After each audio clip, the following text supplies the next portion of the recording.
Hi guys, in today's video we're just going to make a very quick and simple spot the difference puzzle. I've been making this colouring book. If you've been following along my journey, you know I've been making a colouring book, and as I was going in cleaning up the images I thought, well, this is a really good way to create a spot the difference puzzle. It's very easy, very simple, and it's a way of reusing assets that you've already got. I used ChatGPT to create this image, and I've edited it and used it as part of a colouring book that I've made. But I thought, hey, we can use this for a spot the difference puzzle. So the process is the same.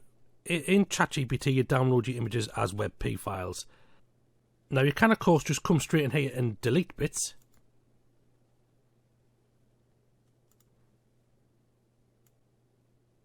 You can delete it by hand if you want.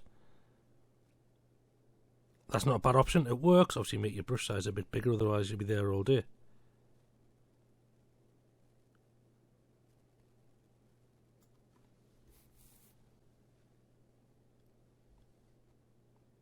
That's fine. You can remove little bits, and it's very easy. Then once you've made your alterations, just save this as a new image. Take a bit of grass off there and be an absolute bugger.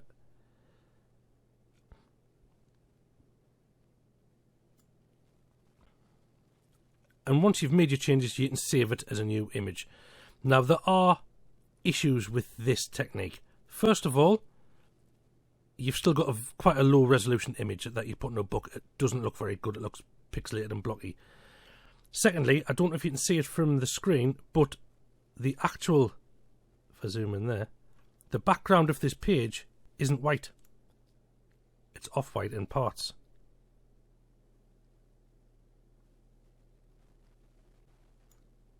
So you kind of end up with a horrible patchy affair. Not only does it not look nice, it also gives away the game that you've removed an item from there. So the way around that is to vectorize the image.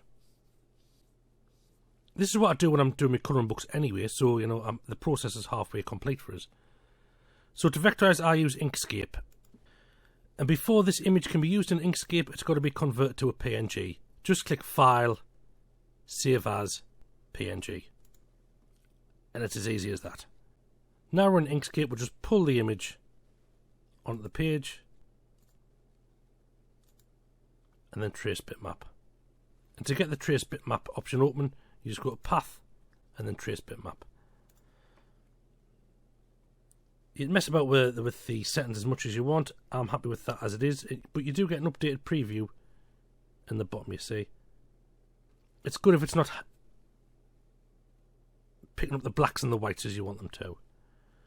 We'll just click apply, and that's that. I'll just delete the back image.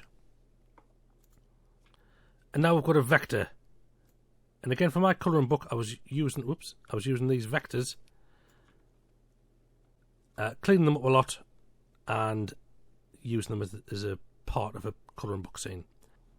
So after it's vectorized, we select the image, copy it, and then we'll put it in our publishing software.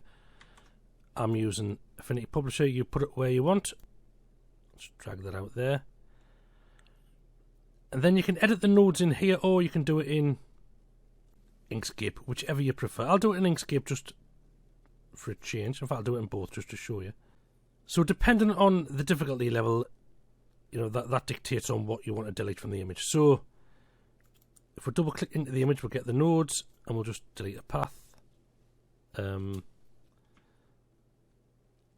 delete a flower,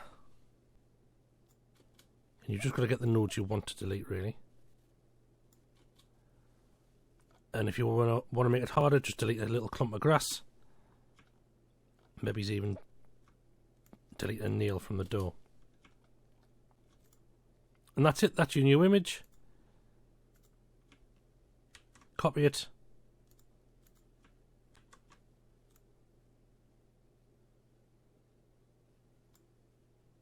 And drag that into the publisher.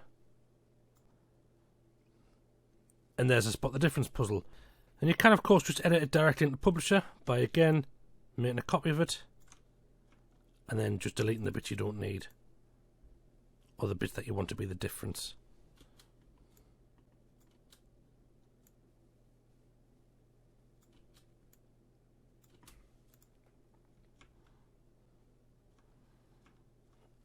And that's it, a simple way to make a spot the difference puzzle with assets that I've already created.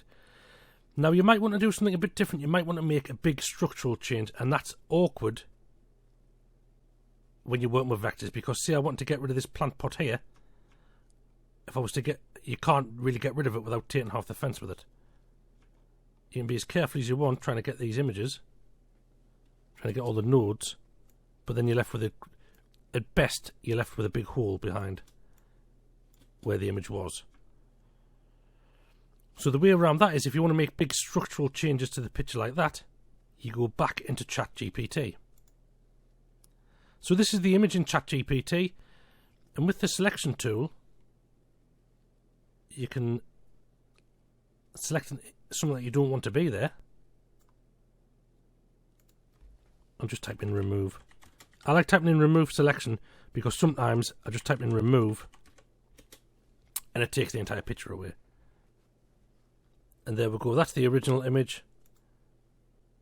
That's the new image with the plant pot removed. Now sometimes it doesn't work, sometimes there's errors, sometimes sometimes it just does what it wants. But that's an easy way to just remove bigger items from the screen. And you've always got your original image that you've generated, so you've download that, download this new one, vectorize them both, put them in the book. And you can remove more than one thing at once. Obviously the more you have, the more chance there is of error.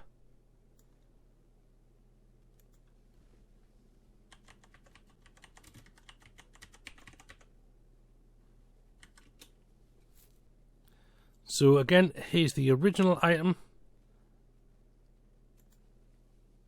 and this is the new one. So it hasn't, it's taken out that bit here, it's changed that bit, but that still counts as a difference.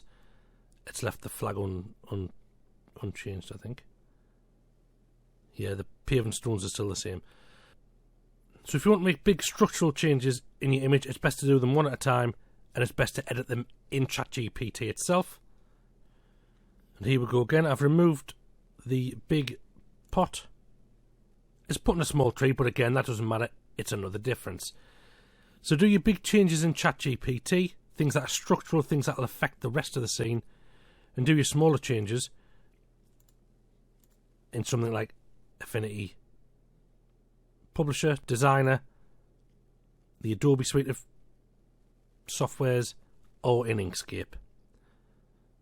So that is it for today's video. Just a quick introduction on how you can make spot the difference puzzles using ChatGPT or any AI, I suppose, and then editing it, refining it inside of Inkscape and your publishing software. Remember, vectorize, vectorize, vectorize, people. Thanks for watching, and I'll see you next time.